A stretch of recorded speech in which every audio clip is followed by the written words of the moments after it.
I'm here today with Dr. Robert Ritsema, and we're going to talk about a lot of fun things about his amazing life. So first, would you tell us what made you decide to become an orchestra teacher? Well, I've been interested in music, obviously, since I was young. I actually grew up on a farm, and my father, who was basically an uneducated man, was very much interested in music, and one day he showed up with a cello, and I didn't even know what a cello was at the time. But I started taking lessons and became more interested in it, and finally eventually wound up majoring in music in college. And I think it was in college where I really decided I wanted to teach music. I at one time thought, well, I'd like to be a professional player, maybe in an orchestra, and I went to Tanglewood one summer when I was in college, and I thought, boy, this looks like a good career. But then when I got back, I thought, no, I'm really interested in teaching. I was interested in working with young people, and so I'd say it was probably about my junior year in college where I decided for sure that I wanted to be a teacher. And what are some highlights from your teaching career?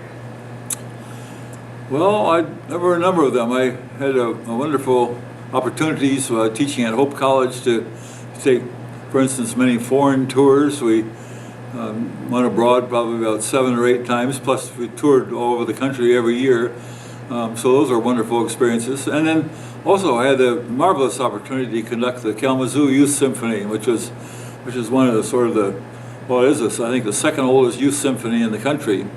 And so that was just a bonus that I happened to fall into, and there too we had great experiences. We won the championship of a competition in Vienna and another one in Canberra, Australia, and had a great tour of Brazil and those kinds of things. So those are marvelous opportunities.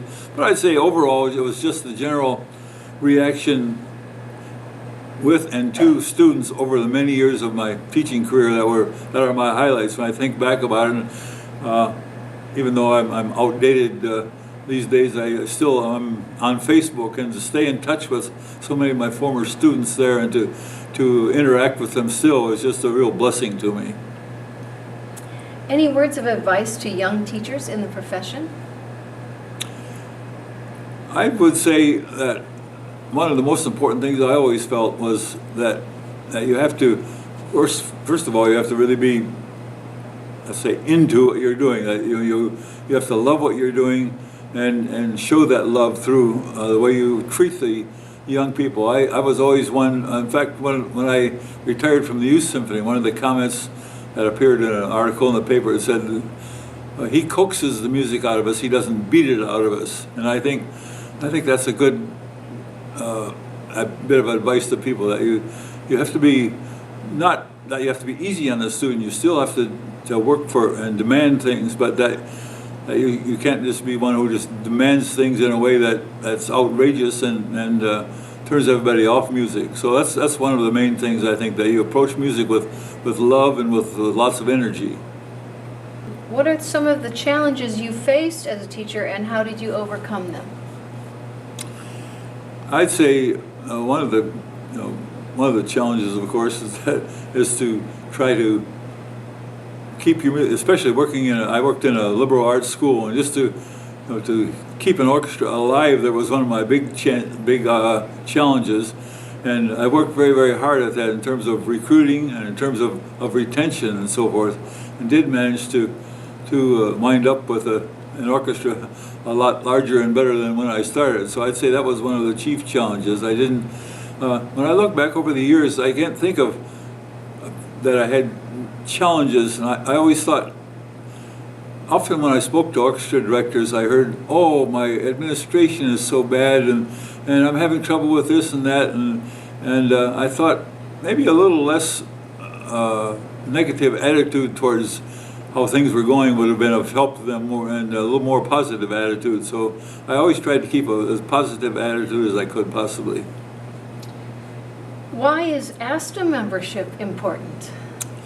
I think ASTA is the reason that strings have grown as they have. I've been involved in ASTA for as long as I could remember. I'm not sure you're even aware of this, but I wrote a book on the history of the first 25 years of ASTA and found through that strings were just not doing anything when it began, and the marvelous people who began ASTA just with their vision started something that I think has really brought string playing and teaching to a level in the United States that is incredible. Where can we get that book? I don't think it's available anymore. It was published by Theodore Presser, and they had a number of copies, but I think they're all gone. I don't think they're reprinting them. But I know I still get letters from people asking questions about the beginning and so forth, or I see it cited in articles.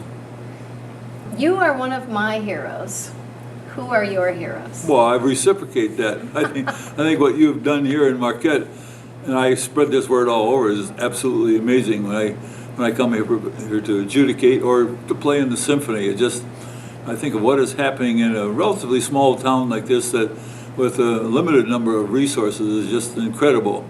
So I just admire you and your colleagues for that. But I've had others too. When I was young, in high school, I was a teacher at a nearby college, the Olivet Nazarene College in Kankakee, Illinois.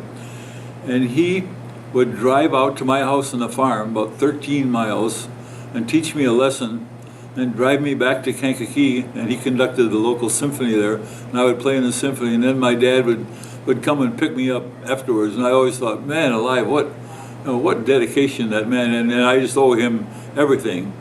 And then my predecessor at Hope College, Moret Ryder, was also a tremendous influence on my life as a student at Hope and guiding me in years afterwards as well.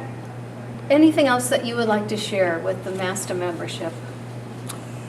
Well, I just hope that MASTA will continue. MASTA has always been one of the strongest, I think, state chapters of ASTA, and I think that's because of, again, the strong leadership in this state. I just admire so many people.